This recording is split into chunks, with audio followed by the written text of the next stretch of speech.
Hi everyone, my name's James Dawson and I'm here today with Melissa Fisher, the founder of Property Inc. and a commercial property mentor. Now, I've done a few podcasts with Melissa over the years, but for those who are tuning in for the first time, let me give you a quick introduction on Melissa. Melissa's been 30 years plus in the business and has completed over $800 million in property deals, basically doing everything, spanning residential, commercial and everything in between.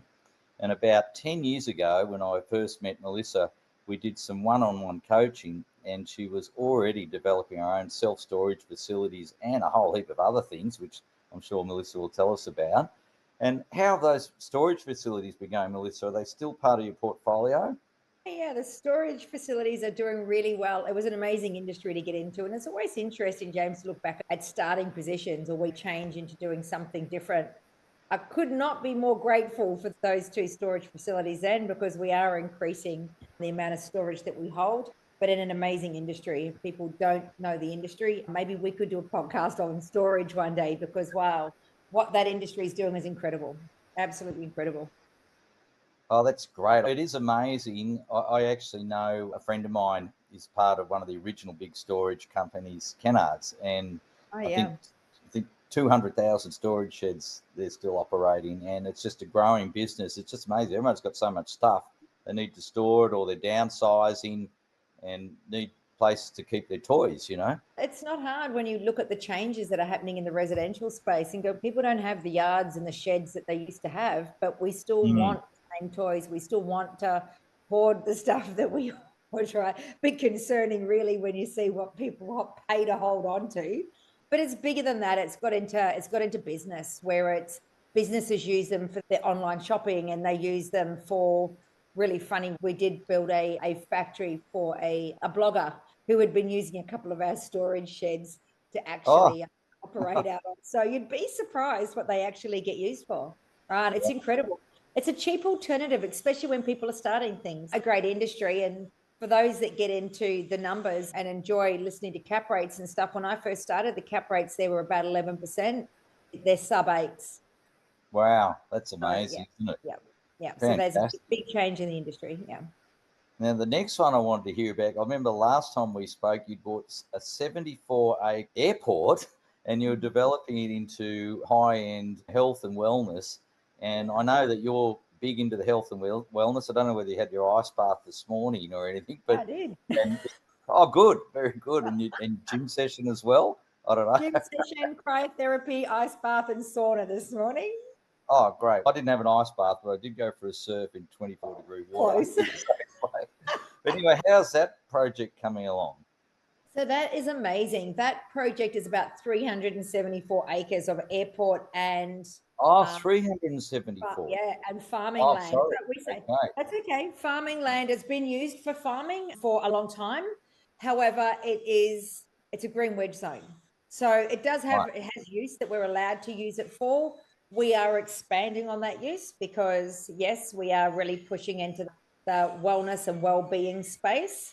Yes, that'll have accommodation and all the other things that go with it. But this particular project, a beautiful location. It's in the Yarra Valley, a Wow. great opportunity to expand on other industries and be able to collaborate with other people that are doing really well in some of those industries and bring them together. It's been super exciting. Last week, I just spent a week with our architect and design teams. I think there was 15 of us in a room.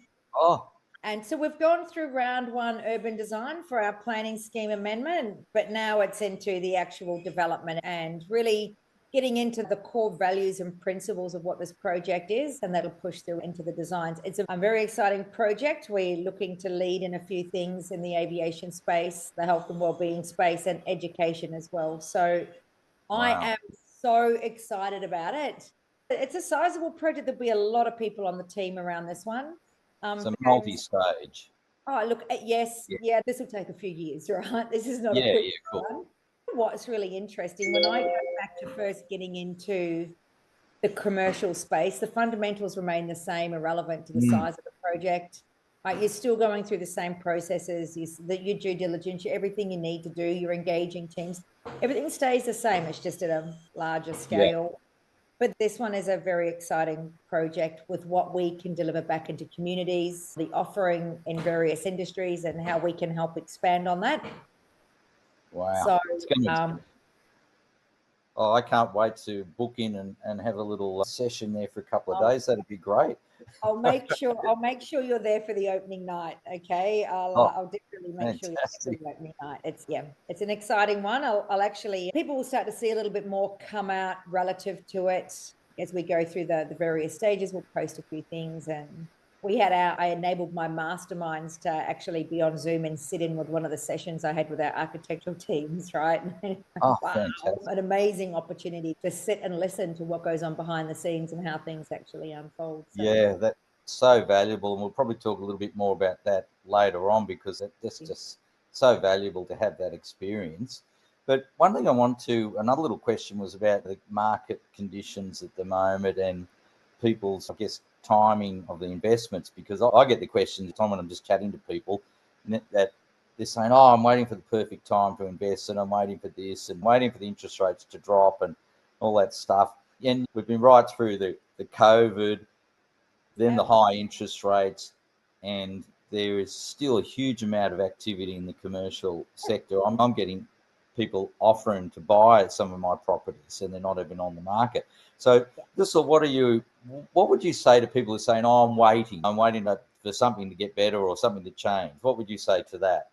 The thing is, you're going to wait a lifetime if you're waiting, Yeah. right? And I work with the coaching groups and stuff that I've got. What are you actually waiting for? We're waiting for the perfect conditions, and they never exist. There's always going to be something that's going on that is questionable, or we start doubting things. We start looking then at structure and say, let's work with data. Let's look at facts that are going on and work that in our favor. There are so many opportunities out there. It's not funny, right? But the reality is there always is, irrelevant to what's going on out there in the market. And this is the difference between commercial and residential. We're not riding the residential market of the highs and the lows and the media hype and the rest of it.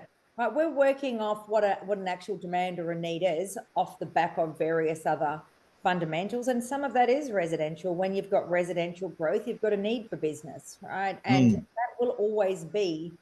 I love seeing vacancy.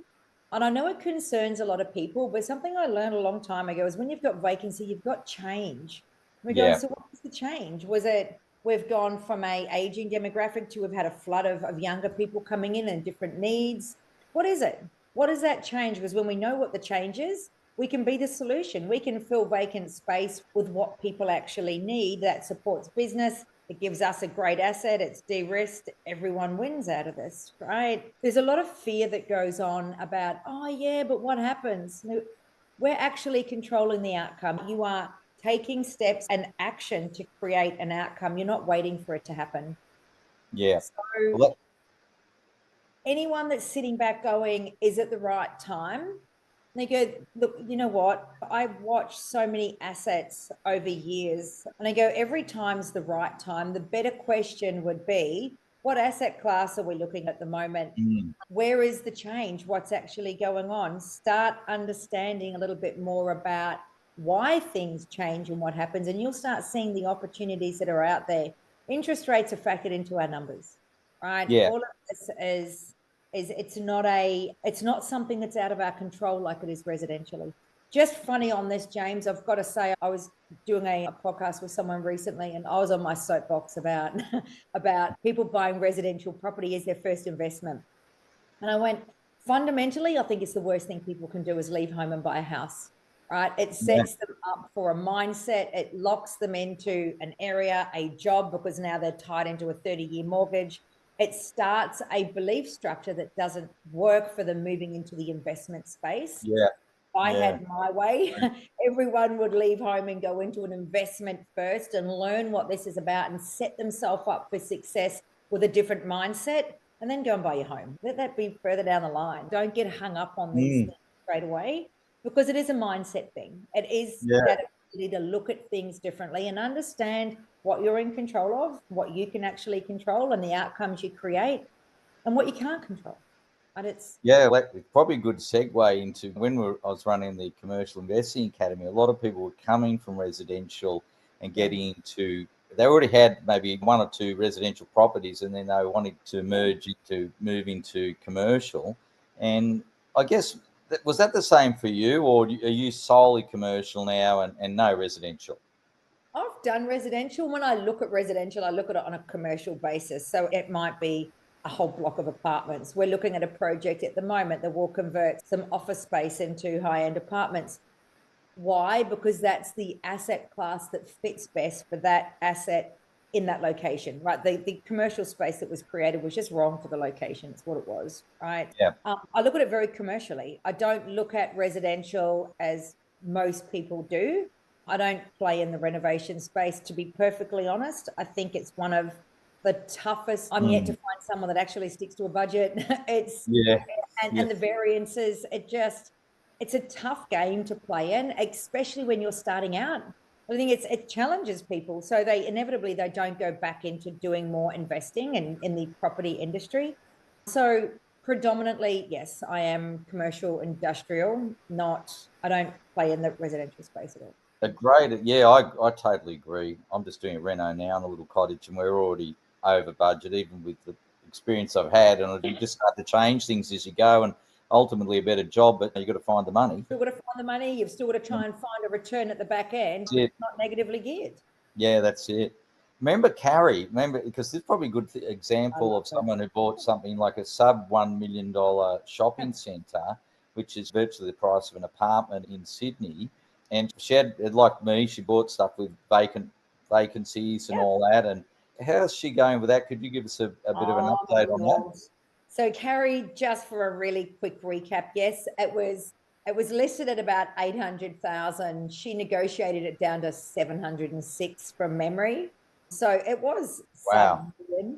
Carrie's the biggest benefit she had is she wanted to learn. She wanted to know how this works. So she applied what she needed to at the right time. Where is she now? She has just filled her last tenant. It's taken her a few years to get here. Along the way, it was very quick to get this into neutral territory where it wasn't costing her any money at all.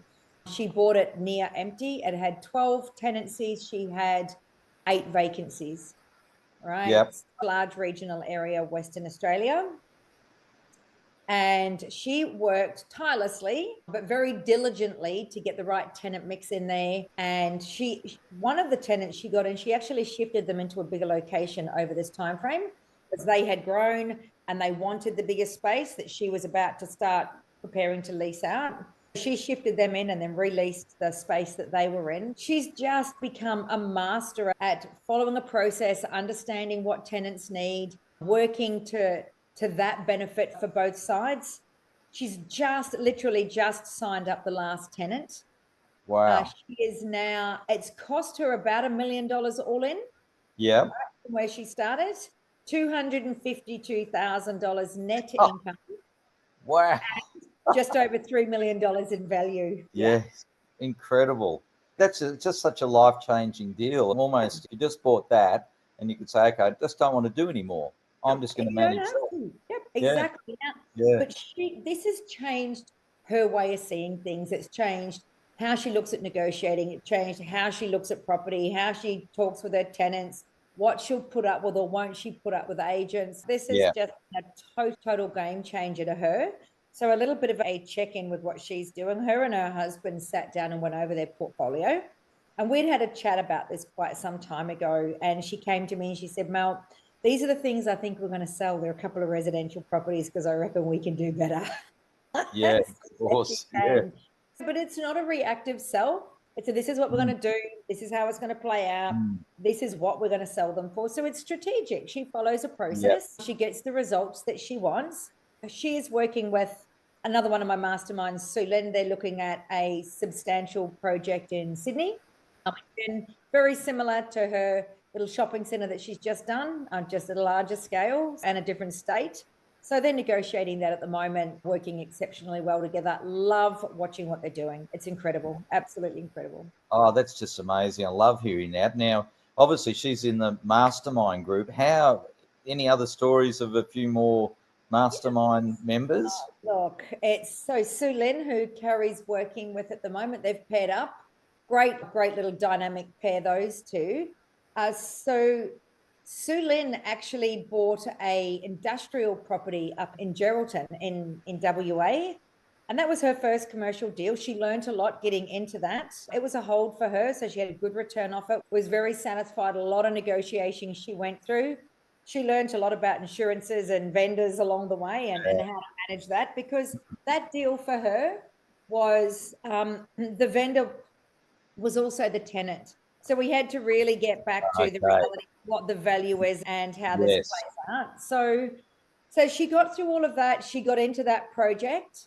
It's been a great project for her. It ticked the massive box for her, was she wanted to send her kids to private school. This is what it was about. That was going to help fund that. So it did that for her. But again, changed how she saw everything. It changed how she dealt with things moving forward. She went into doing a sizable industrial project in Melbourne, and she bought multiples of strata titles, sold them off individually, made a sizable amount of money out of that, learned a lot along the way about how to manage the variances of different ownership. Some are tenanting, some are not. How do we manage the fact that not all product is the same, different timeframes, funding, and what that looks like? So there was a lot going on.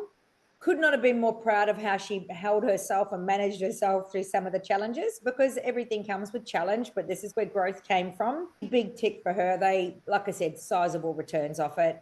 And now it's like, now we've learned a lot more about how some of the funding aspects work and the different dynamics with tenants. Let's go again. So her and Carrie are doing incredible things. I had a student out of South Australia. He did in 12 months.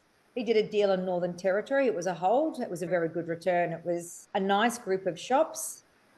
He made great relationships off the back of it with the vendor and the opportunity for more projects with them.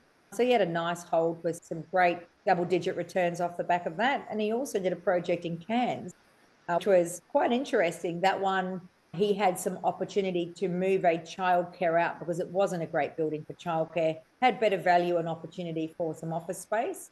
Right.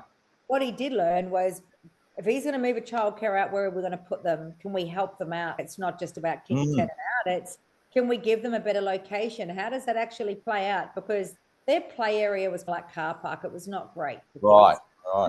But there was nowhere else. So he was spending time now working with them to, it was no longer about a better return for him. His return was great. It was about a better outcome for that childcare. So I was super grateful to see the mindset shift in things and how they look at things differently and the win situations and contribution that they actually make. So that was amazing. Adam, we cleaned his portfolio up. His portfolio was a little bit about selling down some stuff that was not great to hold and getting caught up on what that looks like. And all of a sudden he's going, wow, I've got $100 grand extra in my bank account year on year. This is what I wanted. I want time with my kids. He's a single dad. So again, a game changer for him. And he's doing amazing things. He's partway through a construction project at the moment. So he's going to do exceptionally well off that. Julie came in from the renovation game, the resi renovation, and stepped into commercial. Wow. And she stepped into it in a big way. So there was herself and her partner, Shelley and Debbie. They took on a industrial project. You want to talk about negotiations? They had to negotiate with the big guys, a big concrete plant. So they had to go in there and back themselves on what they knew and understanding the absolute value, not what someone wants, understanding the value and how to be able to deliver that. They got it under contract. They cleaned it up. It was pretty ordinary. The building that was on it had been vandalized and it was horrid. They cleaned it all up. They renovated it. They turned it into great office space. They got a tenant in there. I think they paid about $1 million for it. They spent a little bit on the work that had to be done, and from memory, and please don't quote me on this, but I think they spent somewhere around about the $200,000 to $300,000 through the whole process of cleaning up the yard. They had a heap of bunkers and diesel tank to get rid of, some old concrete equipment. So there was a little bit to spend on that, but they funded this, not themselves. They had to get investor money in to do this. The rest of it was bank money. They got a long-term national tenant in and sold it at about 2.3. Wow. It goes to show, if in these groups, and I'm going to touch on networking and your events, because people are just investing in isolation and they read a couple of investment books and it says buy stuff, never sell it. I personally have never done that. I've always, I want to get rid of that because I can do something better with the equity. And that's such a big thing because people can get a bit stuck, and there's so many things that they can move into that are perhaps easier and definitely way better return, and less stress. It's a little bit of stress maybe getting into it and out of it, but ultimately it's great. Thing is, we look at commercial space and say it gives you great returns, and it does, right? And it's a great asset to hold, and you can have an amazing portfolio and an incredible income. But when you're at a starting position that doesn't allow you to do that, then the idea is if we can create a great product and we create that uplift and on sell to an investor, what can we make out of it that puts us in a better position to go into the next project that potentially we can hold it for income? We're not, there's more than one way, right? So I love watching these guys doing what they're doing because they understand their starting position. They know where they want to go. They know what the outcome is. We work intensely on what are we trying to achieve here. And then go, there's a process, let's do it. And they get out there, and I've got to say, the enjoyment that they get out of doing things together, but actually ticking some of those boxes, learning a whole heap, but achieving those milestones along the way, you can't ask for more than that. Seriously. It's amazing. It just is. It's phenomenal to see. That probably leads me into the next little topic, the power of networking and your upcoming event. And actually recently I had a bit of an experience where just here in Byron, someone said, do you want to meet my builder mate and come and have a quick coffee? And literally in our board choice, we're just having a coffee. And I came out of that meeting, first of all, being able to sort out an insurance issue that I had, just with a little tip this guy gave me. He just said, why don't you try talk to this guy? And also got another tenant in one of my centres, which was a tenant in the car park. We actually put a soapbox laundromat in. He said, I know the guy who owns soapbox, blah, blah, blah, blah, blah. Next minute, they're already installed and up and running, and $15,000 a year for a car space and a couple of car spaces. The power of networking, it just can't be underrated. A lot of people say, I can't be bothered going to this meeting, or I can't be bothered going to that, but I'm only going to get one little thing. So I saw some highlights from your boot camp last year, which was fantastic. And I know that a lot of people, particularly if you're a little bit shy, like I always was in the early days, just a little bit shy about going to things. And people try to go it alone when they're trying to build their portfolios. But I found that it's just such a big thing to push to people if they want to really supercharge their investing, is to get involved with some other people. And even if you just go and listen, and you don't have to pretend you're going to be on the stage. So what's happening in the next boot camp? Because I know the last one was great. It'd be great to have another one and see what's going to happen. I got to say, I love them. So yes, the next boot camp is March. It's the 28th. Right. Okay, great. And we did bring it back to 3 days, not 4. And that is tough because it was always a big 4 days, but 4 days is a little bit challenging for some people, especially Friday, Saturday, Sunday. So we said, all right, we can bring it back to the 3 days. I can make that work. And of course, the Friday is the bus trip. So we have the bus trip where we go out on site and we are seeing live deals. So we meet with agents, we have lenders along. So there are those conversations. This is how it actually plays out. And really funny, at the last boot camp, one of the deals that we looked at, we'd ask the agent to see one down the road, and he's gone, yeah, but let's have a look at this one as well. Here's another really great deal. So off market, but this is what's happening. So now you start to get the insights into what's challenged the tenant, what's actually going on, how's this playing out. There's the opportunity to buy any of these deals. We run through these deals for the whole time, talking about what the challenges are, what the opportunities are, can they be funded? What starting position would you need to be in? How would you do a JV on it? We go through the multiples on these deals.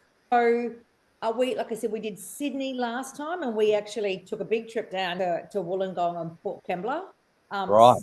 So much opportunity down there. It's absolutely insane. But we did do some Metro Sydney stuff. We've done Melbourne. We're doing Brisbane on this one. So we are taking a big trip around Brisbane and looking at some business opportunities. So what business real estate looks like. Of course, we're going to slip a little bit of storage, and I'm not telling you anything else about what we're seeing. And I'm going to keep a little bit of a secret. But they will be live deals. So everything is on the market. And we meet with agents and run through all of the potential opportunities. And We have no issue with people going away and actually putting offers in. If I sit there and say, let's work through it, over the next 2 days, I have my team along, some external consultants, some lenders, some investors. They're all there to talk to, but they talk through some of these projects, other ones as well, what's happening in the market. You've got a great opportunity to be networking and just in amongst a team of people with experience from a $500,000 deal up to a $500 million deal and everything. Wow. So we bring different lenders along. So there's they all have different perspectives. They all have different benchmarks on what they'll do and what lending looks like for them at this point in time. We bring them along and you can ask questions around the financial market, what things are looking like, what sort of funding opportunities there are for anything that we've looked at. And the other part of what we do is we pick a few of these deals that we've been and seen and we workshop them through from negotiation through to actual completion. It's done in groups. So there's a lot of questions to ask. There's agents and I have my development manager come along, my CFO come along. So they're all there to help answer the questions and step the whole room through. What's the process? What are the opportunities? What's our uplift? What's the end result going to be? Is it worth it? Is it not? Could it be put in a super fund? We have the super fund guys come along to assist on that. By the end of it, you've stepped through multiple deals from start to finish that you're now sitting in a position where you can take all that away with you and hopefully be working on your own with a network of people that are wanting exactly the same. You also get to sit in the space of my masterminds and have a chat with them and see what they're doing. Wow. Yeah. Gosh, that's incredible because that could be something it's like 2 or 3 or even 10 years of knowledge that someone could get in a couple of days and just taking that weekend, basically Friday and a weekend, incredible. If they can't do that, what other coaching opportunities, if they say couldn't do that one this year or now in March, what other coaching opportunities are for people who are just wanting to get started and fast track things? All right.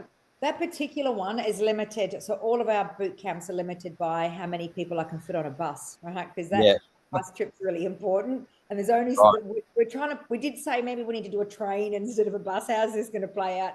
We will work technology out eventually, but there are a few seats left in that mastermind. Oh, so how do they just get in touch with you, Melissa, or your team?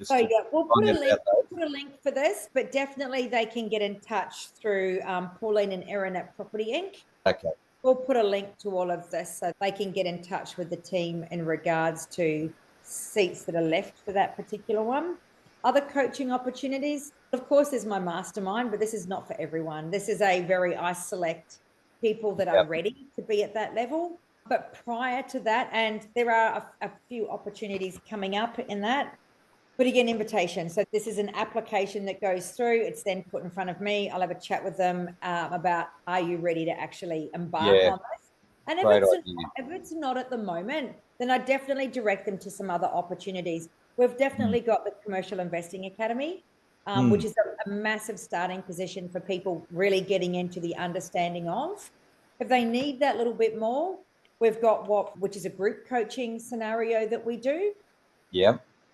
And this is going to step them through their milestones, accountability to achieve a deal in 12 months. Really, it is about structuring it to start off with, to say, what does that look like from an asset class, what do we want to achieve income-wise, how much time have you got, all of this mapped out to a nice little roadmap for 12 months. And then it's an accountability program then that keeps them on track to achieve those milestones to get them in and out of their deal in 12 months. All right. Wow. That one we're restructuring this one at the moment because it's got a little AI piece that's coming in that we will look at camp. Yeah. That's exciting. It's about making things accessible for people. There's so much information out there, but I like to give them as much correct information, insights into opportunities and things like this. So there's a little AI piece that's coming out with all of this at the boot camp. Wow. Super exciting. That'll be a game changer for people as far as fast tracking their process. So, but again, we'll leave links to all of this, and they'll get to have a chat with one of my team that will help direct them to the most appropriate next step for them. If they want to have a strategy call or something like that, they can work that out. Yeah. And I do portfolio reviews for people. And then again, Okay. you can book in to do that with me. I get them to send everything through. I want a video of why. Look, what are you wanting to achieve out of this? And then we jump on a call and I do a whole strategy session with them around their portfolio. What, from my perspective, could be changed, how it could play out differently, if any assets could be improved just with an increase in income, what this looks like. Sometimes they're undermanaged. Yeah. Yeah. Good opportunity that you're sitting on that just hasn't been executed. Sometimes it's a sell down and it's new assets. But we work through all of that. That's something that I offer to people with an existing portfolio. There's a whole lot from a starting position all the way through to the one-on-one. I want to take things to a new level, or I want to get into a different group of people that are doing different things, creating different outcomes. But our team will help step them into the right first step, because the last thing I ever want to do is see someone jumping in the deep end that's a little bit too deep, but not having a great experience and not continuing, because you can change your whole life with one deal. You can retire on one deal. Absolutely. You've just got to do it in a way that, I say, doesn't hurt you, right? Yeah. That you understand the fundamentals and you enjoy the process. I think that's the strategy call and the portfolio review. I remember when I had the Commercial Investing Academy, was a part of that, and people, a lot of people with the small portfolio even have never really looked at it much. They've got it together, and then over the years they just get the rental statements, and then when they think, oh, I've got to talk to Melissa about this, I better pull all the information in, and suddenly it brings all sorts of things out which sometimes could be perceived as negative, but generally it has a very positive outcome in doing that, because they're not, you don't have that niggling thought thinking, oh, what's happening with that rent, or is that rent high enough, or what am I doing with that mortgage, and all this sort of stuff. So I urge anyone that gets the opportunity to do that with you to do it, because it's such a great thing, and to move into the mentoring, because it's so important. If you want to invest, you really have to have the help. You just can't do it alone. I say to people, it's an investment in yourself, Yeah. right? Because what I can guarantee is it absolutely is a mindset shift. You'll start to see things differently, think about things differently, see different opportunities. And the networking opportunities there are just insane to start Yeah. off. But it's an investment in yourself, and you're worth it, right? If you want what you want and you want to retire on that one deal, then invest in yourself, right? That's Fantastic. exactly what we do. Yeah. Look, it's been great again to chat, Melissa. I can't wait to get all the updates on the projects. But if someone wants to get in touch and even just ask a few questions about what's available, and without worry about getting pressured into anything, how do they get in touch with you, with the team, to find out more about any of the current offers? So support at property.inc will get them in the cycle of. We'll put some contact details and phone numbers and stuff in the notes section with this, James, so everyone's got access, including a link through to the boot camp so you can see what that's all about. Book a ticket. It's a great starting position. It certainly will be an eye-opener for a lot of people, but we will make sure that is all available in the show notes off the back of this, so people can contact us and have a chat about what their needs are. It's not a sales call. This is a call that says, this is where I'm Right. at. What's going to suit me? What is the opportunity, or what's the availability? Maybe it's 6 months from now. What does that look like? Sometimes people have got to sort things out before they can take that step. Yes. But to give Yes. them the information that says, this is what's available, and based on what you've just said, this is where we think your starting position could be, should be. Maybe it's a portfolio review. We don't know, but it really is a little bit about helping them understand where they're at, what's available as a next step for them. Such a great thing. Fantastic. Yeah, look, it's great to chat again. God, the time's rolled on. And Oh, right. Yeah. but I'm struggling to think it's the middle of February this year already. yeah, I know. March is coming up next week, or whenever it is, a week or so. But yeah, if you want to book in for that, for the boot camp, definitely go ahead and do it. It'll blow your mind, I reckon. So thanks, Melissa. Great to chat. Thank you. It's always good. I'll keep you posted on what's happening. Forward to catching up again soon. Fantastic. Thank you.